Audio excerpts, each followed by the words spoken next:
बिस्मिल्लाहिर्रहमानिर्रहीम। अस्सलाम वालेकुम स्टूडेंट्स, कैसे हैं सब लोग। उम्मीद करता हूँ सब लोग खैरियत से होंगे। Welcome to my YouTube channel Falcon Academy. जैसे कि आप लोगों को पता है कि हम इंग्लिश 518 का कोर्स शुरू किए हुए हैं, जिसका टॉपिक है रिसर्च मैथडोलॉजीज़ हैं। और इस सिलसिले में आज हम पढ़ेंगे lesson number 3, classification of research, कि किस तरह क्लासिफिकेशन हम कर सकते हैं रिसर्च के बारे में आप काफ़ी पढ़ चुके हैं प्रीवियस 2 लेक्चर्स के अंदर। तो आगे हम पढ़ेंगे कि हम किस तरह इनको क्लासीफाई कर सकते हैं। टॉपिक नंबर 11 है जी, classification of research, levels of research. आपको पता होना चाहिए कि जो लेवल्स ऑफ रिसर्च है वो कितने हैं। There are 2 basic levels of research के 2 बेसिक लेवल्स होते हैं, एक बेसिक है, दूसरा अप्लाइड है। तो बेसिक लेवल्स रिसर्च के कितने हैं, 2 हैं, बेसिक और अप्लाइड। आगे जी, बेसिक एंड अप्लाइड रिसर्च क्या होती है जी। सबसे पहले वो आपको बता रहे हैं करेक्टरिस्टिक्स ऑफ बेसिक रिसर्च, कि बेसिक रिसर्च की क्या खूबियाँ हैं। जो बेसिक रिसर्च होती है वो थ्योरेटिकल होती है, थ्योरी पे उसकी बेस होती है। कंट्रीब्यूटिंग टू सब्जेक्ट नॉलेज को कंट्रीब्यूट कर रही होती है, डेवलप करवा रही होती है सब्जेक्ट नॉलेज आपका, क्योंकि ये थ्योरी के रिलेटेड होती है। नो इमीडिएट वैल्यू, इसकी कोई इमीडिएट वैल्यू नहीं होती। उसके बाद यूज्ड फॉर ब्रॉडर स्टडीज़, और इसको हम ब्रॉडर स्टडीज़ के लिए यूज़ करते हैं। तो ये खूबियाँ आपने जहन में रखनी है कि बेसिक रिसर्च जो होती है उसकी क्या खूबियाँ हैं। और जो आगे आपको वो बता रहे हैं कि करेक्टरिस्टिक्स ऑफ अप्लाइड रिसर्च, कि अप्लाइड रिसर्च होती है, इसके बरक्स जो अप्लाइड रिसर्च होती है उसकी क्या खूबियाँ हैं। वो अप्लाइड रिसर्च को हम एक्शन रिसर्च को कहते हैं, एक्शन रिसर्च जो कि यूज़ होती है रियल लाइफ में, यूज़ होती है एक्शन रिसर्च। उसके बाद सॉल्विंग प्रॉब्लम्स, जो अप्लाइड रिसर्च होती है इसको एक्शन रिसर्च कहते हैं, क्योंकि ये जो आपके रियल लाइफ प्रॉब्लम्स होते हैं उनको सॉल्व करती है और स्पेसिफाइंग अ प्रॉब्लम, और ये प्रॉब्लम्स को स्पेसिफाई करती है। तो ये आपने जहन में रखना है कि बेसिक रिसर्च के थ्योरेटिकल होती है और जो अप्लाइड रिसर्च होती है उसकी ये खूबियाँ हैं, और दोनों में आपने डिफरेंस याद रखना है। आगे जी, टॉपिक नंबर 12 है जी, मेजर टाइप्स ऑफ रिसर्च की। कौन कौन सी बड़ी टाइप्स हैं रिसर्च की। Types of research on the basis of research objectives, के रिसर्च ऑब्जेक्टिव्स की बेस पे जो रिसर्च की टाइप्स हैं वो 2 हैं, फंडामेंटल और एक्शन। फंडामेंटल बुनियादी होती है और जो एक्शन होती है वो रियल लाइफ होती है, आपको पता ही है। और types of research on the basis of nature of research, अगर नेचर ऑफ रिसर्च के बारे में की बात हम करें तो उसकी बेस पे जो टाइप्स ऑफ रिसर्च हैं वो है जी एक्सप्लोरेटरी और कन्फर्मेटरी, ये कि आप चीज़ों को किस तरह एक्सप्लोर करते हैं और कन्फर्म करते हैं। तो ये आपने ध्यान में रखना है कि भाई nature of basis of nature कौन सी हैं, और बेसिस ऑफ रिसर्च का ऑब्जेक्टिव कौन सी हैं, और डाटा कलेक्शन कौन सी, ये सारी इनमें आपने डिफरेंस रखना है अपने जहन में। आगे जी, types of research on the basis of data collection की बेस पे 2 हैं जी, क्वालिटेटिव और क्वांटिटेटिव। डाटा से आपको जहन में आ जाएगी ये बात।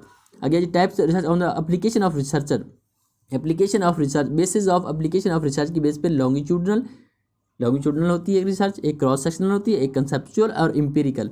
तो ये मुख्तलिफ मेजर टाइप्स हैं on the basis of application of research, data collection, nature of research और रिसर्च ऑब्जेक्टिव्स। तो आपने इनको याद रखना है। अदर टाइप्स, इसके अलावा भी कुछ टाइप्स हैं, मेजर ये है, इसके अंदर अदर टाइप्स हैं एजुकेशनल रिसर्च और हिस्टोरिकल रिसर्च, कि जो एजुकेशन पे बेस होती है और जो हिस्ट्री पे बेस होती है। तो ये सारी मुख्तलिफ टाइप्स हैं रिसर्च की, इनको आपने माइंड में रखना है। आगे टॉपिक नंबर 1013 है जी, एजुकेशनल रिसर्च क्या होती है। In educational research the issues of influencing educational theories and practices are emphasised, कि जो एजुकेशनल रिसर्च होती है उसके अंदर जो ऐसे इश्यूज जो कि एजुकेशनल थ्योरीज और एजुकेशनल प्रैक्टिसेस के ऊपर इन्फ्लुएंस करते हैं उनके ऊपर एम्फसाइज किया जाता है एजुकेशनल रिसर्च के ऊपर। कि एजुकेशनल रिसर्च में आप उन इश्यूज़ के बारे में पढ़ते हैं, उन इश्यूज़ पे रिसर्च करते हैं जिनका असर होता है एजुकेशनल थ्योरीज और एजुकेशनल प्रैक्टिसेस के ऊपर। समझ आ गया आपको। आगे, educational problems are focused in library और फील्ड, जो एजुकेशनल प्रॉब्लम्स है वो लाइब्रेरी में या फील्ड में फोकस किए जाते हैं। जो एजुकेशनल प्रॉब्लम्स हैं वो 2 जगहों पे फोकस करते हैं, एक लाइब्रेरी में, एक फील्ड में। आगे, educational philosophy is studied and investigated, और एजुकेशनल रिसर्च के अंदर जो एजुकेशनल फिलॉसफी है उसको पढ़ा जाता है और इन्वेस्टिगेट किया जाता है। उसके बाद educational curriculum development is achieved, और इसके साथ साथ जो आपका निसाब है उसको डेवलप किया जाता है इसके ज़रिए, रिसर्च के ज़रिए।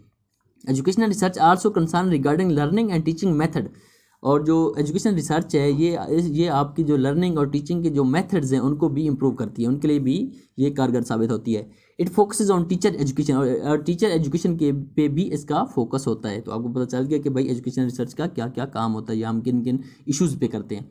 आगे है जी, influencing educational theories and practices, there are some key issues that are taken into consideration during educational research, के वो कौन कौन से इश्यूज़ हैं जो हम एजुकेशनल रिसर्चर के तौर पर हम उनको देख सकते हैं, वो कौन कौन से इश्यूज़ हैं जो एज ए एजुकेशनल रिसर्चर हम देखते हैं। एक सबसे पहला जी टीचर बिहेवियर को हम देखते हैं कि भाई टीचर्स का क्या बिहेवियर है, ये भी एक इशू है। उसके बाद एजुकेशनल एडमिनिस्ट्रेशन और सुपरविजन कि जो एजुकेशन की एडमिनिस्ट्रेशन किस तरह से हो रही है और उसकी सुपरविजन किस तरीके से हो रही है। उसके बाद एजुकेशन टेक्नोलॉजी कौन सी एजुकेशन के लिए आप यूज़ कर रहे हैं, उसको भी देखते हैं। उसके बाद रिसर्च हैविंग एजुकेशनल इम्प्लीकेशंस, और जो कि एजुकेशन पे जो रिसर्च हो रही है वो कहाँ तक हो रही है, कैसे हो रही है, और क्या वो सही तरीके से हो रही है कि नहीं हो रही, ये भी हम देखते हैं एज ए एजुकेशनल रिसर्चर। उसके बाद एजुकेशनल सिग्निफिकेंस और एजुकेशन की क्या इंपॉर्टेंस है, क्या अहमियत है, उसको भी हम देखते हैं। तो ये वो सारे इश्यूज़ हैं जिन पे एज ए एजुकेशनल रिसर्चर हम देख सकते हैं। तो आपको पता चल गया कि एजुकेशनल रिसर्च क्या होती है। आगे जी topic number 014 scientific ways to solve problems के कौन कौन से साइंटिफिक वेज होते हैं किसी भी प्रॉब्लम को सॉल्व करने के लिए। साइंटिफिक वेज में सॉल्व योर इश्यूज, साइंटिफिक तरीके जो होते हैं वो शायद आपके जो इश्यूज़ हैं उनको हल कर सकते हैं बाई फॉलोइंग। क्यों हल कर सकते हैं? क्योंकि by following a systematic process that consist of following steps, क्योंकि वो एक सिस्टमेटिक प्रोसेस पे मुश्तमिल होते हैं जो कि मुख्तलिफ ये नीचे दिए हुए स्टेप्स पे मुश्तमिल होता है।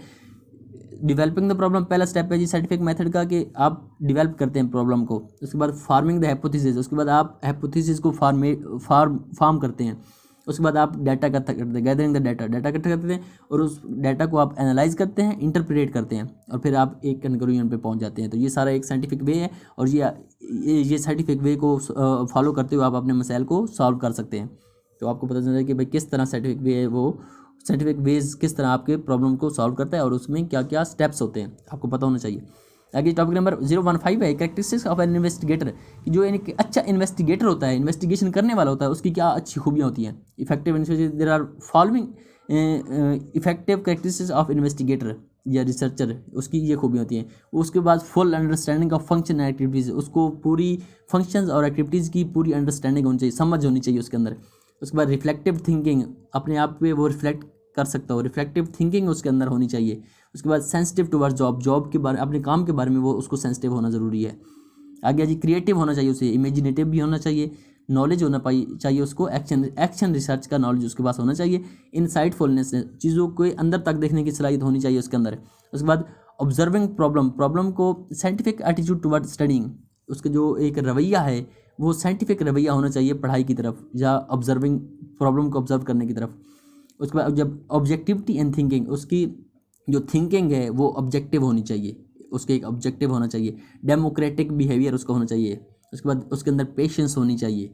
नॉलेज ऑफ मेजरिंग टूल्स, जो मुख्तलिफ मेजरिंग टूल्स जो वो यूज़ कर रहा है उसको नॉलेज होना चाहिए। ओपन माइंडेड होना चाहिए उस बंदे को। एक्सीलेंट होना चाहिए अपने काम के अंदर और फ्रूगल होना चाहिए। तो ये सारी वो करेक्टरिस्टिक्स हैं जो एक इन्वेस्टिगेटर के अंदर होनी चाहिए। तो इसी के साथ आपका जो लेसन नंबर 3 है वो कंप्लीट होता है। अगर आपका कोई क्वेश्चन हो तो आप कमेंट सेक्शन में ज़रूर पूछा करें। दुआ में याद रखिएगा, ख्याल रखें अपना। अल्लाह हाफिज़।